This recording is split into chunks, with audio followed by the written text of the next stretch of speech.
अस्सलाम वालेकुम। अल्लाह ताला ने इंसान को अपनी इबादत के लिए पैदा फरमाया है।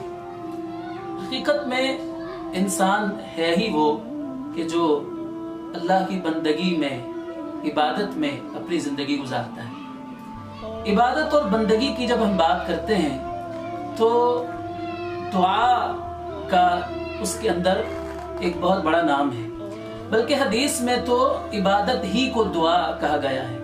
नबी अलैहिस्सलाम ने फरमाया इन्ना दुआ हुवल इबादा, कि दुआ ही इबादत है। सच्ची बात यह है कि जो बंदा अल्लाह की बंदगी को सही मानों में समझता है वो हर दम अल्लाह ताला से मांगता रहता है, और जो शख्स अल्लाह ताला से नहीं मांगता हकीकत में वो मुतकब्बिर है, उसके अंदर तकब्बुर है जो उसे अल्लाह के सामने हाथ उठाने से रोकता है। इसीलिए अल्लाह रब्बुल इज़्ज़त ने फरमाया है वक़ाल रब्बुकुम उदऊनी अस्तजिब लकुम इन्नल्लज़ीना यस्तकबिरून अन इबादती सयदखुलून जहन्नम दाखिरीन। तुम्हारे रब ने ये हुक्म दिया है कि मुझे पुकारो, मैं तुम्हारी दुआ को सुनूंगा।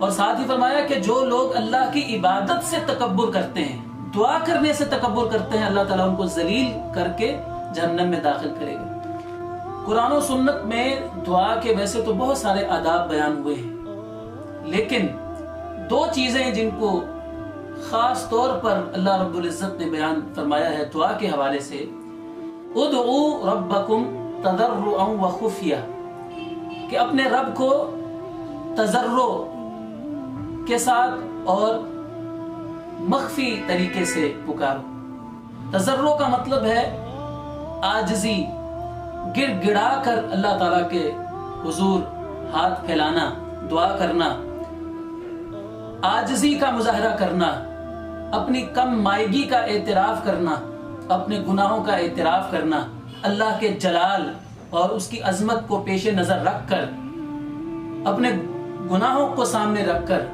गिड़गिड़ा कर आहोजारी के साथ अल्लाह ताला के हुजूर दुआ करना।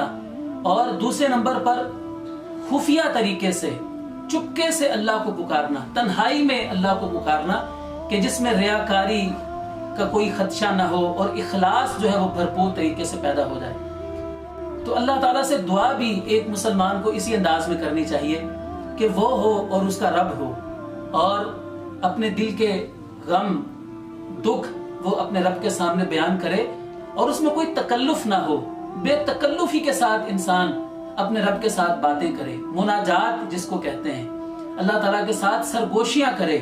तो तन्हाई में अल्लाह ताला से दुआ करने का अपना ही मजा है।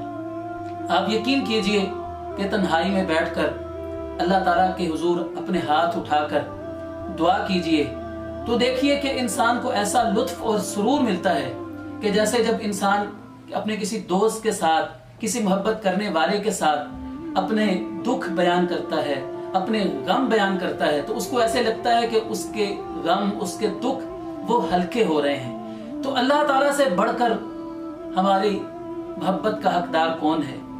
तो यकीन कीजिए कि अगर आप दुआ में लुत्फ लेना चाहते हैं, सुरूर हासिल करना चाहते हैं, तो तन्हाई में बैठकर अल्लाह ताला से मांग कर देखिए और बेतकल्लुफी के साथ अपने दिल की बात अपने रब के साथ कीजिए।